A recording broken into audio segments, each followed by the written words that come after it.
Now students, magnetic effect of electric current में आगे discuss करते हैं। हायर ऑर्डर थिंकिंग कुछ क्वेश्चन है, कुछ क्वेश्चन देख लीजिए। और कह रहा है can two magnetic field lines, अब क्या क्या पूछा गया और वो भी समझ लो, है ना। क्या दो मैग्नेटिक फील्ड लाइन एक दूसरे के इंटरसेक्ट कर सकती हैं? जवाब है नहीं, ये आप पढ़ चुके हैं, उसको हम छोड़ देते हैं। Deflection of compass needle increases as it move toward the pole of a bar magnet, why? तो बार मैग्नेट के पोल के पास जब आप कंपास लाओगे तो डिफ्लेक्शन का अमाउंट बढ़ता है, क्योंकि पोल के पास degree of closeness of magnetic field lines ज़्यादा होती हैं, जिससे कि वहां पे स्ट्रेंथ ज्यादा होता है। तो पोल के पास मैग्नेटिक स्ट्रेंथ ज्यादा होगा, ये बात आपको पता है, इसलिए डिफ्लेक्शन ज्यादा होगा। अब आगे देखते हैं। Sita wants to determine the direction of the force experience by straight current carrying conductor place, अब बस ये सवाल है, विच रूल विल, अब सुनो। सीता नाम की कोई लड़की है, वो direction of magnetic force acting on a straight current carrying conductor निकालना चाहती है। अब बताओ, फ्लेमिंग का लेफ्ट हैंड रूल से आप निकालोगे फोर्स की डायरेक्शन बस? तो इसमें फ्लेमिंग के लेफ्ट हैंड रूल के बारे में लिखना है। ये आपके सिलेबस में है नहीं, जो लोग 2023 में पेपर दे रहे हैं, ठीक।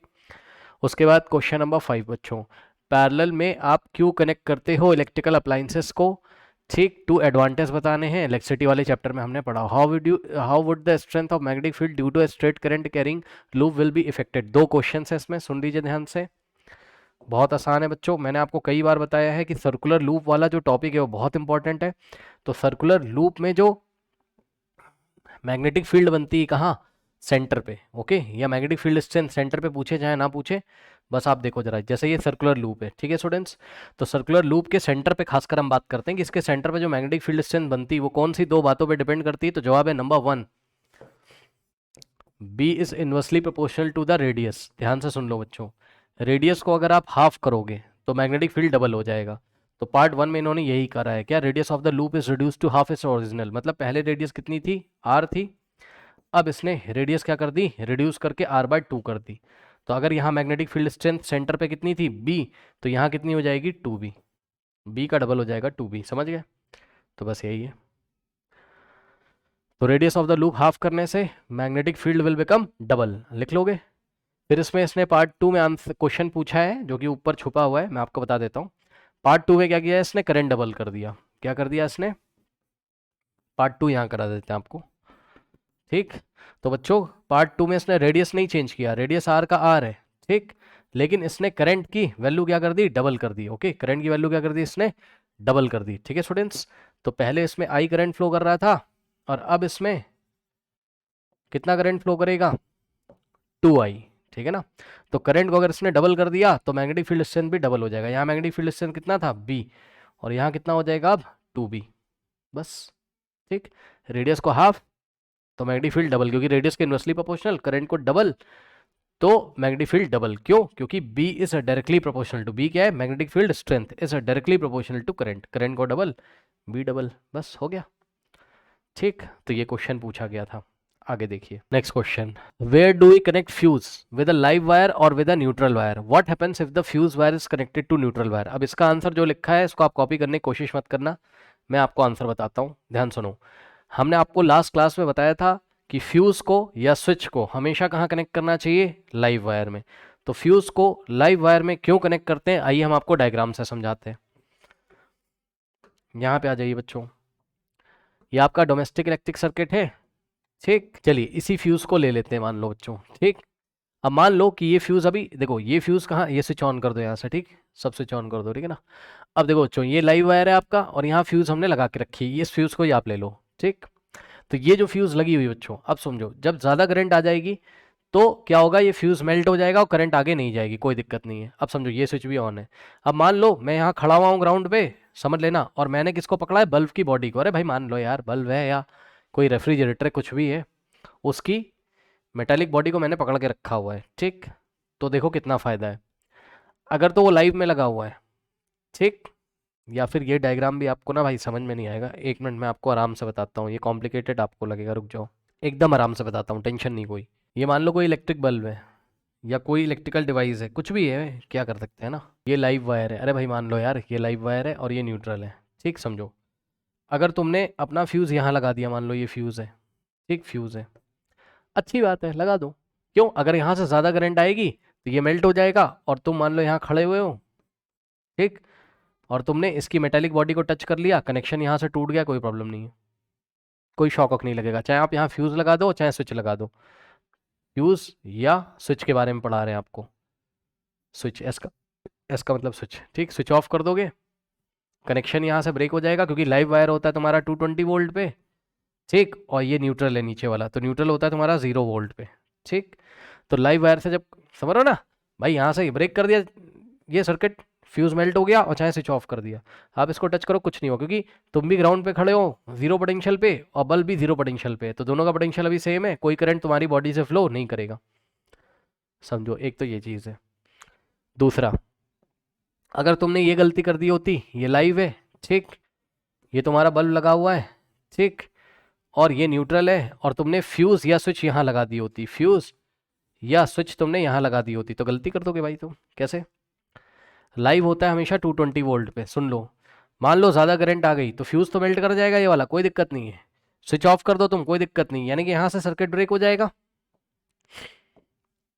ये सर्किट ब्रेक होगा। अरे भाई यहाँ से ब्रेक हुआ है ना, लेकिन आप समझो, अगर आप ग्राउंड पे खड़े हो इस तरीके से, ठीक, अभी भी ये जो मेटेलिक बॉडी है 220 वोल्ट पे, चेक कर लीजिए भाई, ये लाइव वायर से तो कनेक्शन अभी भी है, सर्किट तो इसमें करंट नहीं फ्लो कर रही, मना नहीं कर रहा हूँ, बल्ब नहीं ग्लो कर रहा है, करंट फ्लो नहीं कर रही क्योंकि यहाँ सर्किट ब्रेक हो गया, कोई बात नहीं, लेकिन यहाँ सर्किट ब्रेक है ना, तो सर्किट कंप्लीट नहीं हो पा रहा है, इसलिए बल्ब ग्लो नहीं कर रहा है। अगर तुमने इसको टच कर दिया, तुम ग्राउंड पे हो, 0 पोटेंशियल पे, लोअर पोटेंशियल पे, तो ये 220 पे अभी भी, क्योंकि ये इधर से तो कनेक्शन में है लाइव वायर में, तो भाई अब बल्ब भी ग्लो करेगा जब तुमने उसको टच कर दिया, और करंट फ्लो करेगी ऐसे इसके फिलामेंट से, ये तुम्हारी बॉडी के थ्रू, क्योंकि यहाँ सर्किट ब्रेक है, तुम्हारी बॉडी के थ्रू जाएगी। दोनों डायग्राम में क्या अंतर है? यहाँ फ्यूज या स्विच लगाने से बढ़िया है, कट कर दोगे यहाँ से कोई करंट नहीं आएगी, क्योंकि ये 0 पोटेंशियल पे हो जाएगा वायर, क्योंकि इसका इससे कनेक्शन टूट गया 220 वोल्ट से, यहाँ से कोई करंट आ ही नहीं रही, तुम इसको टच करो कोई करंट तुम्हारी बॉडी में नहीं जाएगी नीचे, बल्ब भी ऑफ हो गया, तुम्हें शॉक भी नहीं लगेगा। यहाँ स्विच ऑफ करने से या फ्यूज के मेल्ट होने से बल्ब तो ग्लो नहीं कर रहा है, ऑफ हो गया, सर्किट तो बंद हो गया, लेकिन अगर तुमने गलती से इसको टच कर दिया तो भाई इसका एक एंड तो 220 से कनेक्टेड है, हायर पोटेंशियल से, तुम लोअर पे हो, टच कर लोगे, करंट तुम्हारी बॉडी से जाएगा, शॉक लगेगा।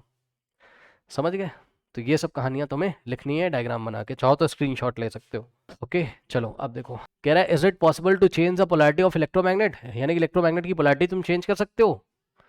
इलेक्ट्रोमैग्नेट भाई भूल गए, सोलेनॉइड के अंदर आप क्या रखोगे? एक iron bar, soft iron bar, okay, तो कोई दिक्कत नहीं है, मान लो ये सॉफ्ट आयरन बार रखा है, इसके ऊपर इंसुलेटेड कॉपर वायर है ना, मान लो इधर पहले स्विच ऑन कर दिया, इधर साउथ है इधर नॉर्थ है, तो अगर तुम करंट की डायरेक्शन चेंज कर दोगे तो इधर क्या बनेगा? नॉर्थ, इधर साउथ, बस पोलैरिटी चेंज हो गई। पोलैरिटी का मतलब जिधर नॉर्थ था उधर साउथ, जिधर साउथ था उधर नॉर्थ, ठीक। तो पोलैरिटी क्या होगी यहाँ पर आपकी? चेंज हो जाएगी, ठीक। अगर तुम क्या करोगे? करंट की डायरेक्शन रिवर्स कर दोगे, ठीक। तो करंट की डायरेक्शन रिवर्स करने से हम क्या कर सकते हैं? इलेक्ट्रोमैग्नेट्स की पोलैरिटी को चेंज कर सकते हैं, ठीक। उसके बाद दो यूजेस बताने हैं। तो फर्स्ट यूज है इलेक्ट्रिक बल्ब में यूज करते हो आप इलेक्ट्रोमैग्नेट में को, और दूसरा क्या यूज़ है? दूसरा यूज़ है कि अगर कोई दूसरे मेटेलिक स्क्रैप के साथ आयरन मिक्स हो गया हो तो आयरन को आप इलेक्ट्रोमैग्नेट की हेल्प से उस मेटेलिक स्क्रैप से अलग कर सकते हो, ठीक। ये आंसर पढ़ लीजिएगा, for separating magnetic substances such as iron and other metallic substances from metallic scrap, correct. उसके बाद बच्चों नेक्स्ट क्वेश्चन देखिए, ये क्वेश्चन है, क्वेश्चन नंबर 9 को देखिए, ठीक है। 10 आपके सिलेबस में है नहीं, जो 2023 में पेपर दे रहे हैं, और ऐसा कोई क्वेश्चन बचा नहीं मेरे ख्याल से, यस। तो अब आप आ जाओ केवल क्वेश्चन नंबर 9 में, कह रहा है 3 pin plug, the earth pin is thicker, ठीक है। 3 पिन प्लग देखा है आपने अपने घर में? देखिए 3 पिन प्लग, तो जो अर्थ वायर होता है, ठीक है, वो थोड़ा सा जो अर्थ पिन होती है वो थोड़ी सी मोटी होती है और लंबी होती है। ये क्या चीज़ है मैं आपको दिखाता हूँ, यहाँ पे आ जाओ आप। अर्थ पिन इज थिकर, वाई? एक अच्छा सवाल है, इसको मैं आपको समझाता हूँ। ओके बच्चों, ये देखिए, ये इमेज देखिए, ये अर्थ वाली जो पिन है, जो टॉप वाली ग्रीन वाली, ठीक, ग्रीन का मतलब है, इसको ग्रीन से दिखाते हैं, ये लंबी भी होती है मोटी भी होती है। अब लंबी मोटी क्यों होती है समझो, जब आप इसको सॉकेट में डालोगे, मेरी बात ध्यान सुन लो, जब आप इसको सॉकेट में इंसर्ट करोगे तो ये वाला जो पहले कांटेक्ट में आएगा, खुद सोचो ना, लंबा है ना, अंदर जाएगा तो वो अंदर के सर्किट में पहले कांटेक्ट में आएगा। क्यों सर? क्योंकि सर ध्यान से सुनो, हमने आपको बताया था अर्थिंग का यूज़ क्यों करते हैं। जो आपकी मेटालिक बॉडी है रेफ्रिजरेटर की या किसी भी इलेक्ट्रिकल अप्लायंस की जो मेटालिक बॉडी, उसमें जो एक्स्ट्रा चार्जेस हैं उसको कहाँ जाना चाहिए? अर्थ में। समझो, जैसे ही आपने रेफ्रिजरेटर का प्लग लगाया सॉकेट में, कोई लड़का रेफ्रिजरेटर को पकड़ के अगर खड़ा हुआ है, सोचो, अगर लाइव और न्यूट्रल पहले लंबे कर देते तो लाइव और न्यूट्रल के थ्रू सर्किट कंप्लीट हो जाता, क्या पता कोई करंट की लीकेज हो जाती है उसकी मेटालिक बॉडी पे। तो लड़के को शॉक लग जाएगा क्योंकि ये बाद में कांटेक्ट में, तो पहले इसको ही कांटेक्ट में कर देते हैं, समझ लो ना, पहले यही जाके अंदर कनेक्ट हो जाता है, जिससे कि समझ लो ना पहले यही कांटेक्ट में आएगा और सर्किट बाद में कंप्लीट होगा लाइव और न्यूट्रल के थ्रू, ताकि कोई लड़का अगर मेटालिक बॉडी को पकड़ के खड़ा हुआ है तो जितने भी एक्स्ट्रा चार्जेस हैं या जो लीकेज ऑफ द करंट हो रहा है वो अर्थ के थ्रू पहले ही अर्थ में चला जाए। आई थिंक आपको खुद समझना होगा भाई, समझो, थोड़ा सा मैं आपको समझाने की कोशिश करता हूँ क्या चल रहा है। देखो मैं ये कह रहा हूँ भाई, देखो ये आपका रेफ्रिजरेटर है, ठीक, ये आपकी लाइव आई है, ये आपकी न्यूट्रल आई है, ये लाइव है, ये लाइव है हालांकि लगी पीछे से होती है तो पीछे से ही लगा दो, ये लाइव, ये न्यूट्रल, ठीक, और ये वाली वायर आती है इसकी मेटालिक बॉडी में।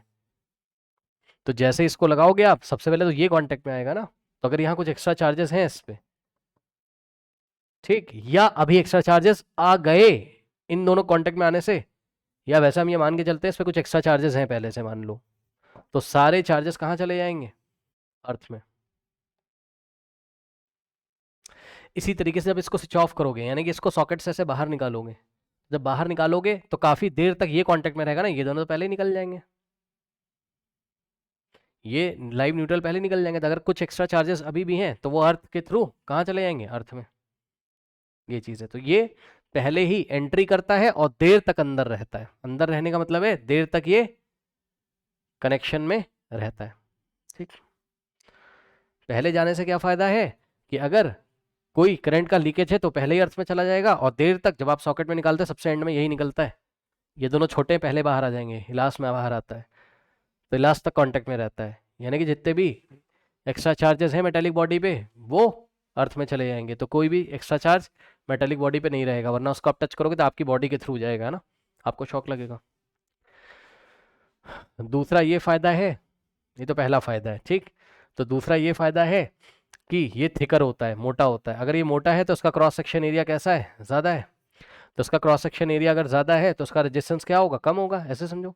इन दोनों के कंपैरिजन में भाई ये भी कॉपर का बना है, ये भी कॉपर का, ये भी, लेकिन इसका रेजिस्टेंस क्या होगा, लो होगा, तो यहाँ से चार्जेस बहुत तेजी से फ्लो करेंगे रादर देन दीज टू, ठीक। तो जितना भी करंट का लीकेज है वो फटाफट अर्थ में चला जाएगा, बस और कोई बात नहीं है। लेस रेजिस्टेंस की वजह से इसमें करंट बहुत फास्ट फ्लो करता है, यानी कि चार्जेस बहुत तेजी से फ्लो करते हैं, यही आपको चाहिए अर्थ में, आपको चार्जेस को, फ्री चार्जेस को जल्दी भेजना है, ठीक। अगर आप इसका आंसर चाहते हैं तो आंसर मैं आपको थोड़ा सा दिखा देता हूँ यहाँ पर, देखिए लिखना क्या है आपको एग्जाम में, दो बातें लिखनी है, यहाँ पे आ जाइए, ये दोनों बातें लिख लीजिए। पहला, for proper safety and protection of an electrical machine the earth pin should be the first to connect and last to disconnect with electric supply, जो मैंने आपको बात बताई। दूसरा, थिकर क्यों होता है, वही resistance inversely proportional to the cross section area, so in the case of short circuit current will flow through it as it find the easiest ways to complete the path, ठीक है। तो ये दोनों बातें आपको यहाँ पर लिखनी होंगी, करेक्ट।